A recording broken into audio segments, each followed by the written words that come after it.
जय गुरु जी संगत जी, जय गुरु जी। शुक्राना गुरु जी की चरणों में कोटि कोटि प्रणाम और सारी संगत को जय गुरु जी।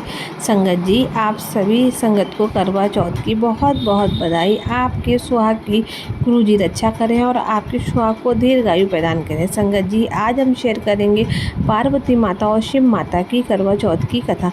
जो सुहागन सुनती हैं उनके ऊपर शिव भगवान की बहुत बड़ी कृपा रहती है और शिव जी उनके पति को बहुत लंबी उम्र करते हैं।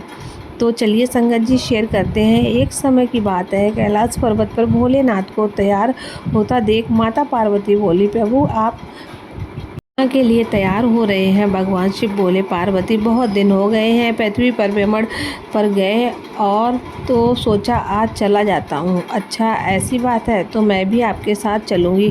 भगवान शिव बोले कि नहीं, आप रहने दीजिए, परेशान होगी, मैं अकेला ही जाकर आता हूँ। माता कहती हैं, नहीं नहीं प्रभु, मैं भी साथ चलूँगी। आपके तो भोलेनाथ जी कहते हैं तो चलिए, आप मानोगे नहीं तो साथ चलिए। भोलेनाथ और माता पार्वती अपना रूप बदलकर पृथ्वी पर आ जाते हैं। पार्वती जी देखती है कि वहाँ बहुत चहल पहल सी, सभी महिलाएं बाजार में खरीदारी कर रही हैं। कोई सुहाग का सामान खरीद रही है तो कोई मेहंदी लगवा रही है, कोई चूड़ी बिंदी खरीद रही थी। ये देख पार्वती जी शिव जी से बोली, प्रभु आज पृथ्वी पर इतनी चहल पहल क्यों है? सभी 16 श्रृंगार का सामान खरीद रही हैं, क्या कोई पर्व आ रहा है? हाँ पार्वती, ये सभी औरतें करवा चौथ के पर्व की तैयारी कर रही हैं। कल करवा चौथ है। ये करवा चौथ क्या होता है? माता कहती हैं, स्वामी इस दिन सभी औरतें अपने पति की लंबी आयु पर घर परिवार की सुख समृद्धि के लिए निर्जला उपवास रखती हैं। अच्छा स्वामी, तो मैं कल के लिए आपके लिए निर्जला उपवास करूंगी। भोलेनाथ कहते हैं कि आपको ये उपवास करने की क्या ज़रूरत है? तुम्हारा सुहाग तो मैं हूँ, स्वयं शिव। तभी माता कहती हैं, स्वामी मैं ये उपवास करना चाहती हूँ आपके लिए। पार्वती जी की हट के आगे शिव जी की एक नहीं चली और वह दोनों कैलाश पर्वत लौट आए। अगले दिन माता पार्वती करवा चौथ का उपवास करती हैं, 16 श्रृंगार करती हैं, सुंदर वस्त्र आभूषण पहनती हैं और भोलेनाथ के लिए मेहंदी लगवाकर अपना व्रत धारण करती हैं। तो आखिर में व्रत रख ही लिया आपने करवा चौथ का व्रत? भोलेनाथ की कहते हैं। माता कहती हैं, स्वामी व्रत तो रख लिया, लेकिन यहाँ कैलाश पर अकेले अकेले ये व्रत कुछ अधूरा सा लग रहा है। अगर आप आज्ञा दें तो पृथ्वी पर जाकर सभी औरतों के साथ अपना व्रत कर लूँ। तो भोलेनाथ कहते हैं, जैसी आपकी इच्छा पार्वती जी।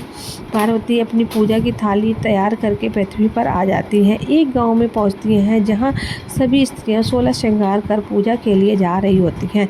तभी सीमा की नज़र उन पर पड़ती है। वह कहती है, अरे आ जाओ बहन, यहाँ क्यों खड़ी हो? हमारे यहाँ पूजा करो, चलो। तो माता कहती है, हाँ चलो। मेरा तो ये पहला करवा चौथ का व्रत है, आपका भी पहला करवा चौथ का है क्या? मेरा भी पहला ही है करवा चौथ का व्रत। तो माता कहती हैं, माँ पार्वती और शिवा सभी औरतों के साथ पूजा करने बैठ जाती हैं। पूजा और कहानी के बाद सभी औरतें अपने घर जाने लगीं। तो सीमा बोली, तुमने अपना नाम नहीं बताया और तुम्हारा घर कहाँ है? तो माता कहती है, मेरा नाम गौरी है, मैं इस गांव में नई आई हूँ, मेरे पति किसी काम से शहर गए हुए हैं। तो सीमा कहती है, अच्छा तो तुम अकेली हो घर में? एक काम करो, मेरे साथ चलो, मैंने पूरी पकवान बनाए हैं, दोनों मिलकर चंद्रमा को अर्घ देंगे और अपना अपना व्रत खोलेंगे। लेकिन माता कहती हैं, लेकिन मैं तुम्हारे घर कैसे जा सकती हूँ? तो सीमा कहती है, कोई बात नहीं, मेरे घर को अपना घर समझो, त्यौहार है, त्यौहार पर अकेले तुम क्या भोजन पकाओगे? पार्वती जी की सीमा के आगे कुछ नहीं कह पाई और उसके साथ उनके घर चली गई। वहाँ जाकर वो देखती है कि सीमा का पति सोया हुआ है। सीमा माता कहती है, सीमा ये तुम्हारे पति इस वक्त सोए हैं? तो सीमा कहती है, हाँ गौरी, ये मेरे पति हैं। एक सड़क हादसे के बाद इनके दोनों पैर ने काम करना बंद कर दिया है, तब से ये बिस्तर पर ही। माता कहती हैं, बहुत दुख हुआ जान के। कोई बात नहीं, भगवान ने चाहा तो ये जल्दी ही ठीक हो जाएंगे, चलो छत पर चले। ये दोनों छत पर जाकर चांद के निकलने का इंतजार करने लगती हैं। चांद निकलते ही सभी औरतें चांद को अर्घ देकर अपना अपना व्रत खोलने लगीं। तभी सीमा बोली, गौरी तुम भी चांद की पूजा कर लो और अपना व्रत खोल लो। तो माता कहती हैं, नहीं सीमा, मैं चांद की नहीं बल्कि अपने पति की पूजा करके अपना व्रत खोलूँगी। तो सीमा कहती है, लेकिन तुम्हारे पति तो शहर गए हुए हैं। तब अचानक भोलेनाथ माता पार्वती को चंद्रमा में दर्शन देते हैं और माता पार्वती उनकी पूजा करती हैं। सीमा समझ जाती है, जिसे वह गौरी समझ के अपने साथ अपने घर लाई। वह स्वयं माता पार्वती हैं। सीमा कहती, ये क्या माता, आपने तो मुझे पाप का भागी बना दिया है।